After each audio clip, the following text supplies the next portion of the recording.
اب خبروں کے سلسلے کو آگے بڑھاتے ہیں اور علی زمان اوان کی یہ رپورٹ شامل کرتے ہیں۔ موجودہ ملکی صورتحال کے پیش نظر ڈسٹرکٹ ویسٹ پولیس مکمل طور پر متحرک، الرٹ اور فیلڈ میں سرگرم عمل ہے۔ S S P west Tariq Elahi Mastoi کی قیادت میں ویسٹ پولیس نے رات گئے ضلع کے 8 مختلف حساس مقامات پر کامبنگ اور سرچ آپریشنز کا آغاز کیا، جہاں سیکیورٹی کو یقینی بنانے کے لیے داخلی اور خارجی راستے سیل کر دیے گئے۔ Targeted search operations S S P west کی واضح ہدایات پر جاری ہیں۔ گھر گھر تلاشی، گلی گلی چیکنگ اور مشتبہ افراد کی کڑی نگرانی کی جا رہی ہے۔ سرچ آپریشنز کے دوران جدید بائیو میٹرک ڈیوائسز کے ذریعے افراد کی فوری تصدیق اور جانچ پڑتال کی جا رہی ہے تاکہ کسی بھی مشکوک سرگرمی کو بروقت روکا جا سکے۔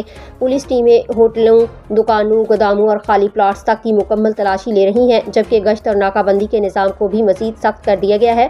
آپریشنز میں متعلقہ D S Ps, S H Os, دیگر افسران، جوان اور لیڈیز پولیس سٹاف بھرپور حصہ لے رہی ہیں۔ مقصد صرف ایک، امن کا قیام اور شہریوں کا تحفظ۔ S S P west Tariq Elahi Mastoi کی قیادت میں ویسٹ پولیس کا واضح پیغام: امن میں خلل ڈالنے والوں کے لیے کوئی رعایت نہیں۔